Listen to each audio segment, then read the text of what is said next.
अजीमगंज की सड़कें उन दिनों रात में बहुत खाली रहती थी।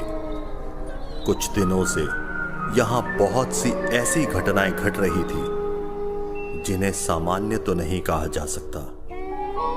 पुलिस ने रात में पेट्रोलिंग बढ़ा दी थी। उनकी तरफ से चेतावनी दी गई थी, यदि किसी को रात में कोई काम हो तो अकेले ना निकले, किसी को साथ में जरूर लें।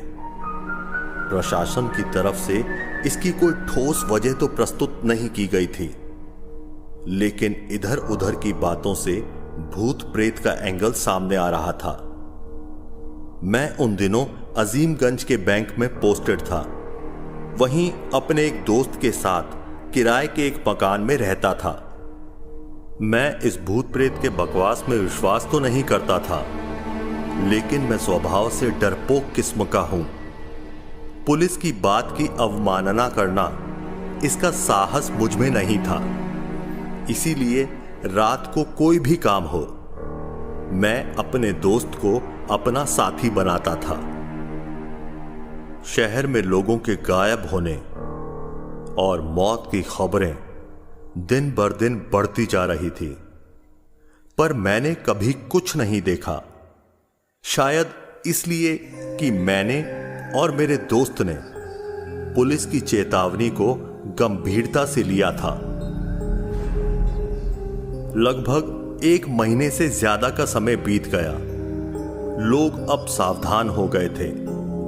मौत की खबरें भी कम आने लगी थी। माहौल में तनाव थोड़ा कम हो गया था।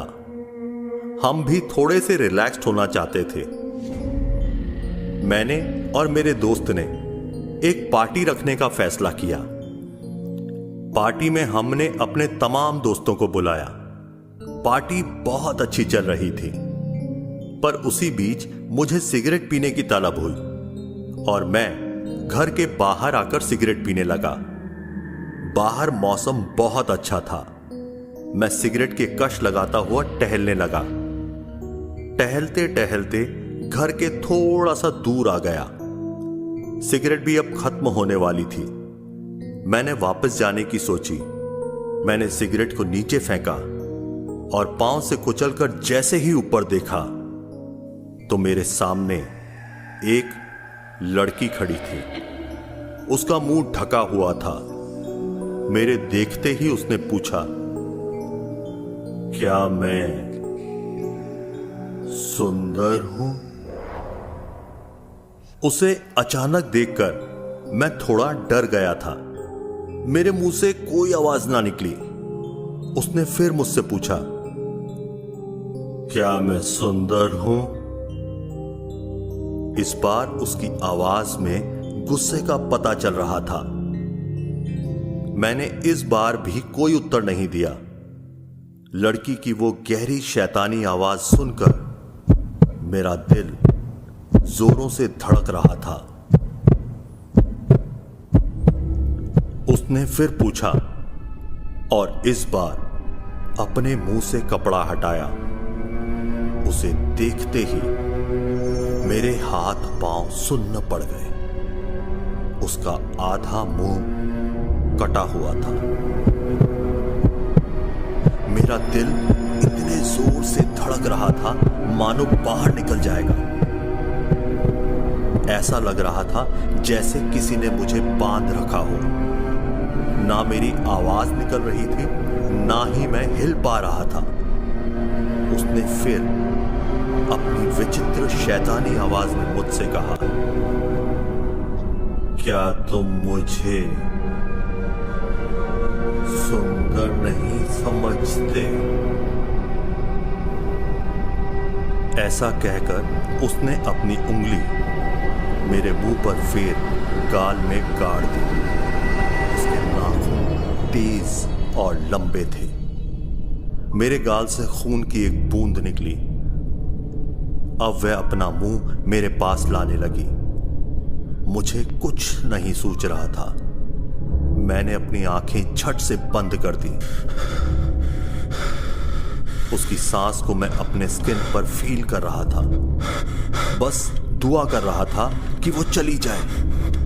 अचानक उसकी सांस महसूस होना बंद हो गई।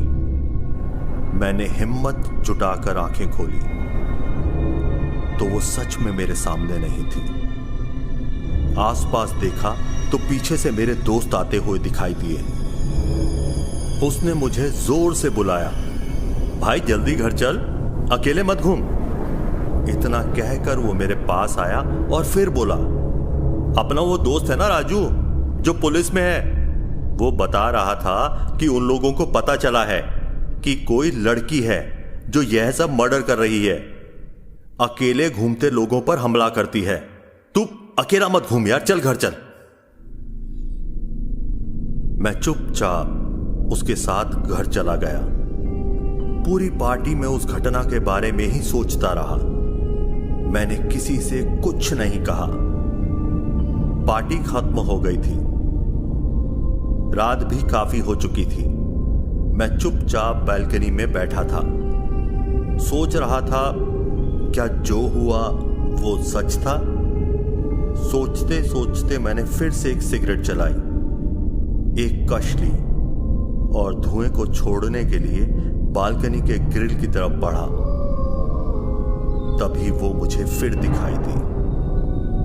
वो मेरी तरफ देख रही